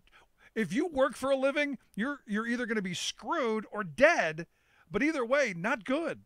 No, not good, and very evident, very clear, and there was no doubt about it. I mean, all the reprehensible things, from his bragging about grabbing the women to making fun of disabled people to ridiculing them, to just all everything about this guy. I mean, his totality of existence is narcissist, malignant narcissist, and completely unstable and unfit. I mean, it's crazy stuff. But here's the thing, because I wanted to go back to Puerto Rico, because absolutely. Originally you had a number of conservative blogs, and look, it got a lot of play. I've had so many people say, I can't believe the Teamsters went on strike and they're not driving the trucks. And you had Trump actually come out and parrot a portion of that, saying, well, we need those Puerto Rican drivers to get back to work. First, that never happened. Right. But secondly, you've got the union who, and I volunteered to go, and next time, if they send someone else, I'll probably be able to go. But, we've sent a bunch of drivers and a bunch of people to Puerto Rico to help out. That's right. At least 120 members, Teamsters, are on the ground right now trying to help. And look, they're describing this, okay? Teamsters Joint Council 13 Human Rights Coordinator Roy Gillespie, all right? He's on the ground in Puerto Rico. He noted that the decimation of the infrastructure there is absolutely devastating. And he says, for example, all the traffic lights are gone, incredibly hot outside, no functioning phone service, only people that have power in the town where they were right now. When he made this quote, he said that the only people who have power are people with generators. He said it's 10 times worse than what he expected, much worse than what people are seeing and hearing back home. Never seen anything like it. But in spite of this immense and unprecedented challenge, the Teamsters are on the ground, and they're trying their damnedest to get something done for the people, unlike, the so-called commander-in-chief. And this is absolutely, this island has been absolutely devastated, and there's so much that could be done, so much more that could be done. Our president and our country, I don't think, have taken this nearly as seriously as they should, and this is just incredible what's unfolding there. But unions are on the ground trying to do something. Nurses are there, too. Union nurses trying to help the people of Puerto Rico, and with none of the bluster and narcissistic BS that's coming out of our so-called president. So hats off to the Teamsters for trying to do this, and for the nurses and everybody else involved in that effort there to bring Puerto Rico back to civilization after this devastating hurricane. Yeah, but there can't be. I look at this, and again, it's another one of those moments where the right wing claiming that there's opportunism by the union and the workers are the ones really using this as an opportunity to attack the very people who are being harmed by all this. Oh, of course. I mean, the classic case of the kettle calling the pot black. I mean, opportunists, really? Right-wing corporatists are pointing at unions as opportunists? Give me a break. I mean, everybody who knows corporate behavior knows that's wrong. I mean, it's insane what's unfolding, and people in this country have got to get a grip. I mean, working people, and remember, 60 million people voted for this guy, the first orange president. So, I mean, we have got to get a grip in this country and stop making these foolish mistakes and stop suckering for these foolish arguments that are all anti-worker, all anti-family, and really hurt all of us if we go along with it. We're drinking the Kool-Aid. We should stop drinking the Kool-Aid. I'm right there with you. Let's move along to some policy here. Sure. The push to privatize the VA doesn't seem to be going away. And look, you've got an administration, you've got a Republican Party hell-bent on privatizing just about everything. But the VA, in my view, is one of the last things we should be privatizing. Yeah, absolutely right. And guess what? The veterans who have to depend on the VA for health care agree with you, Rick. I mean, they don't want privatization. They don't want to have to be forced into private so-called choice programs where the private sector gets involved and the profit sector gets involved. American Federation of Government Employees held a forum recently called Save the VA from Privatization, and they had some politicians and some AFGE members and others there, veterans, of course. And the union says, for example, here's one glaring statistic that you might not know about if you're listening out here casually to this issue about the VA: 49,000 unfilled positions at the VA.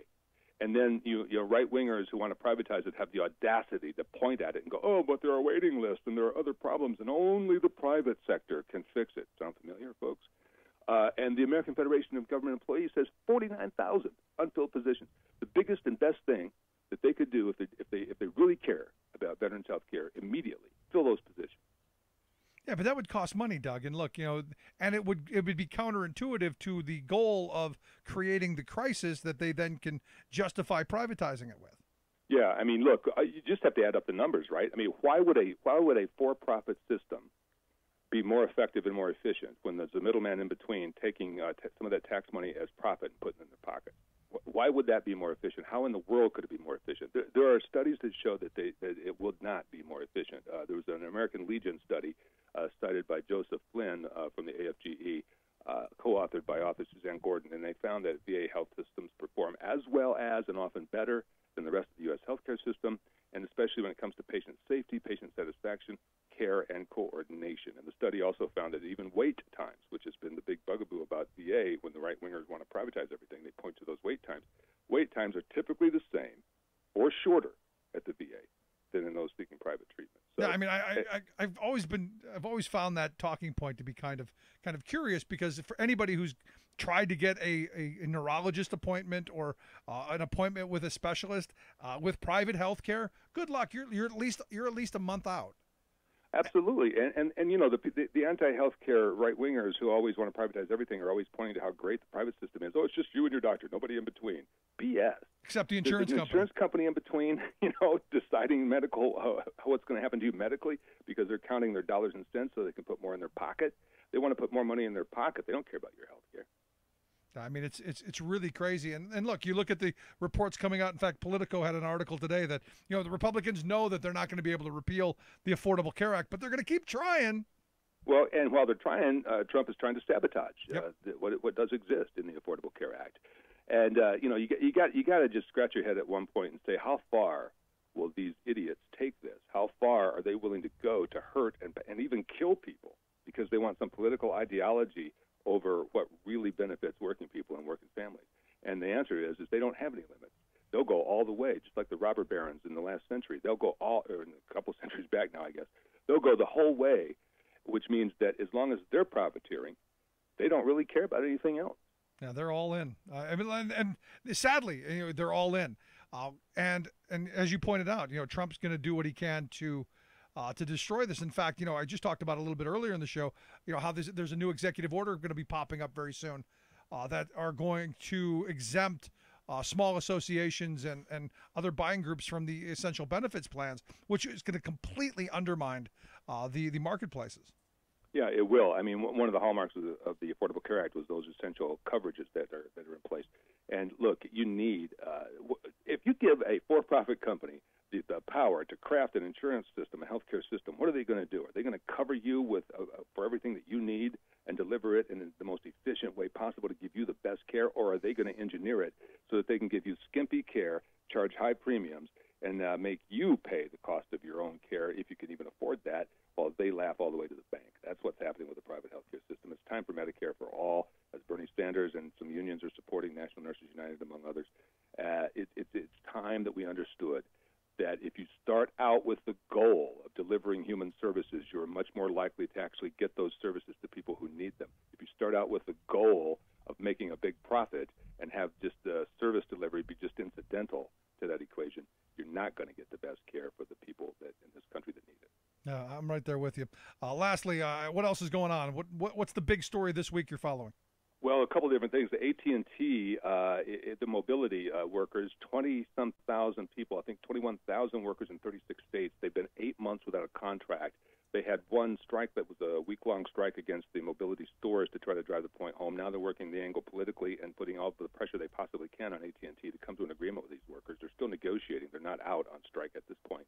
They're out at Communications Workers of America, and they're trying to get a deal, and they've gone 8 months without it. Job security is very important. One of the big issues. Sales commission rates for the mobility workers also there. Of course, wages, health benefits, everything is on the table, right? 36 states, and Washington D.C. So we're going to be following that. And the UAW is concerned about possible job loss as well in the auto industry now because of the push toward electric cars. And it actually takes fewer hours to build an electric vehicle, and Ford and GM are both saying they're going to go with more electric vehicles. The internal combustion engine is in many ways on its way out. We don't know how long it'll take for it to go out, but that's going to be huge for United Auto Workers members as they recalibrate, try to figure out what that job's impact is. So those are a couple of things we're going to be looking at. Yeah, lots of stuff to keep up on, and I appreciate you taking some time and keeping us up to date. Absolutely, man. Love being with you. Thanks for the opportunity. Good stuff, Doug. I appreciate the time. All right. Thank you. Doug Cunningham, Workers Independent News. Check out their website, laborradio.org. Quick break. Right back after this. Stick around. You're listening to The Rick Smith Show. We're working people. Come to talk. Hold on to him. A union man, brother firefighters, my friend. And the kids locked in the Capitol are fighting till the end. And we're not gonna break tonight, and we're not gonna bend. Some say the union's down, but I asked around, and everybody said, this is a union town, all down the line. This is a union town, all down the line. And if they come to strip our rights away, we'll give them hell every time. This is a union town, all down the line. Remembering that united we bargain, divided we beg. I'm Rick Smith, and this is Labor History in 2. On this day in labor history, the year was 1823. That was the day abolitionist and women's suffragist Mary Ann Shadd Carey was born. Her parents were free blacks of color in the slave state of Delaware. They were involved with many prominent abolitionists and active in the Underground Railroad. The family moved to Pennsylvania, where Mary and her siblings were educated in Quaker schools. As a young woman, Mary became a teacher and returned to Wilmington, Delaware, where she opened a school for black children. Once the Fugitive Slave Law was passed in 1850, Mary and many other free blacks fled to Canada to safely continue their abolitionist work. She opened a school for fugitive slaves in Windsor, Ontario, just across the river from Detroit.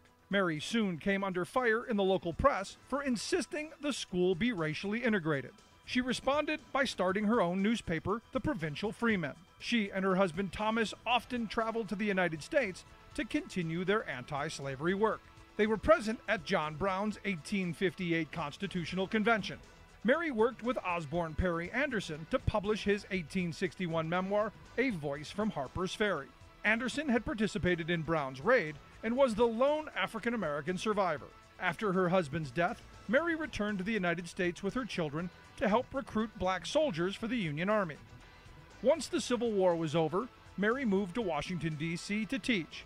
She enrolled in Howard University, where she earned a law degree. There, she joined the National Women's Suffrage Association and worked with Elizabeth Cady Stanton and Susan B. Anthony. She continued to advocate for civil rights and women's equality until her death in 1893. Labor History in 2 brought to you by the Illinois Labor History Society and The Rick Smith Show. For more information, go to laborhistoryin2.com, like us on Facebook, and follow us on the Twitters at Labor History in 2.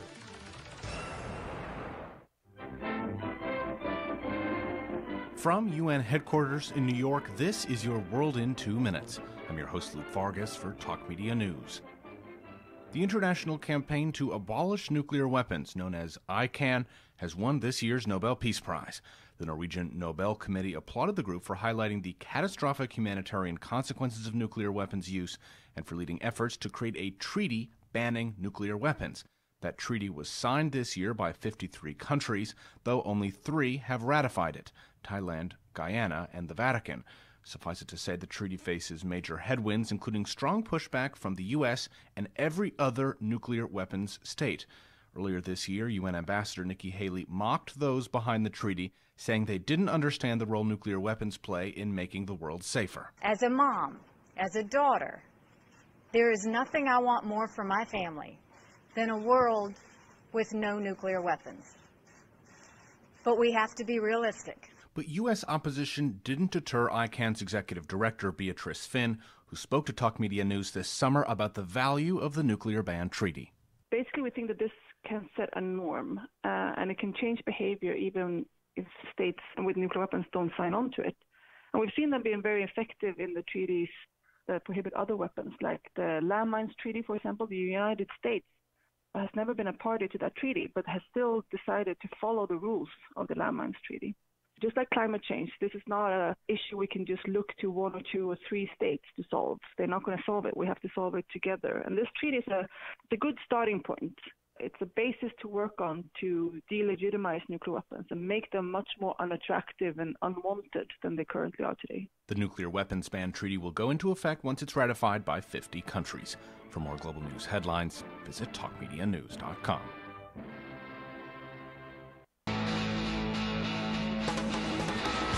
Making the blue blood see red.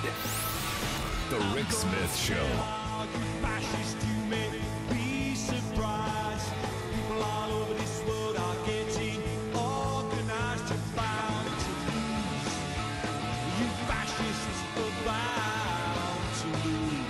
A new Reuters Ipsos poll out. And again, we've been asking the question, when do the Trump supporters, when do those, the most ardent of the supporters, when do they wake up to the reality that what we're seeing coming out of the White House really is dangerous. And it's dangerous not just because we could end up in a global war. It's dangerous because you could end healthcare access for millions of people. You could have EPA policies that are going to pollute our air and our water. You could have more of the return of the 18th and 19th century, the end of that middle class that was once powerful and once prosperous. According to Reuters and Ipsos poll, 47% of people who live in non-metropolitan areas now approve of Trump, while 47% disapprove. That's down from his first months in office, when 55% said they approved, 39% said they disapproved. Now, understand, these are non-metropolitan areas. This is Trump country. This is areas like where I live, where there were more Hillary for prison signs than there were Hillary for president signs. This could be one of those moments where you start seeing the swing happen. Much like when Nixon lost popularity, you had Republicans who voted for him going, failed experiment. This is bad. And look, the thing with Corker, he is opening up a can of worms that I don't think he really thinks through. Corker lets something out that I've heard people tell me. Look, Republicans secretly in the cloakroom are whispering to each other, how horrible this administration is, how dysfunctional they are, how chaotic they are, but they're not saying it publicly. With Corker making this known from a Republican standpoint. Look, the Democrats have been saying this for a while. With him now coming out, this could be one of those moments where you go, uh-oh, a little trouble for the Donald. And, the walls keep shrinking. Because you look at the Mueller investigation. You look at all of the speculation that's coming out of that. You look at Corker and the speculation coming out of his committee. You look at all of the investigations that are going on, and it's all pointing to 2016 was a rigged year. The question is was Trump involved in it? Was he part of the collusion? Was the messaging machine, was he tied in with the people doing this stuff? And I saw this story, this morning when I got up, that evidently they're, have you ever had these conversations where someone goes, how could possibly there be a black guy who would support Trump? And if you remember, there was I think it was in Phoenix, where you had the black guy with, blacks for Trump, and he was the lone guy. They put him there because they needed the optic. And you find out that the guy's really got some questionable past. I looked at this stuff and you go, well, one, you can say, well, they're just entrepreneurs making a buck. It's a way of filling a void and making a space where, hey, we can make some money. Two, they're, questionable. There's a questionable path there. There's mentally whatever. And then there's the other one where they're just playing Russian trolls. And the story came out today of these YouTube stars, they called them. Williams and Calvin are their names that they go by on YouTube, who evidently called the Clintons serial killers who are going to rape the nation. They said that Trump can't possibly be racist because he's a businessman, claimed Clinton's campaign was funded by the Muslims. Basically, and the Daily Beast went through it, and I'm not going to go through all of the comments and the statements that these two made. But basically, the talking points of division. And you go, well, you can have those opinions. Turns out that evidently a Twitter, Instagram, and YouTube, if I'm getting this reporting right, have pulled their accounts because guess what? Facebook back in August identified them as an arm of Russian government-backed propaganda. Evidently, they had gotten a boatload of money from what they're saying is, part of this Kremlin scheme. Now, these are people who tried to, basically impersonate, a Muslim group. They've done some stuff around Black Lives Matter. There's all of this stuff where you go, are they real? I mean, because you go here to Harrisburg, you got Melvin Reddick, who never existed. They created a Facebook, person who doesn't actually exist to push out their propaganda. Do these people exist? And as the Daily Beast points out, the discovery of living, breathing, real-life avatars for Kremlin talking points deepens and complicates the emerging picture of how Russian propaganda reached what Facebook alone estimated last week were 10 million users in the United States. People like me, as they point out, say that number is really low. Turns out these two are from Nigeria. Turns out they're, they they're trying to get a hold of them, nobody's responding. There's no interaction with the YouTube stuff, the Facebook stuff. It's all just pushed out. And there are those who are starting to question, how many of these are out there? How much did we do? Scary stuff. Time's up. We'll see you back here tomorrow. Wow.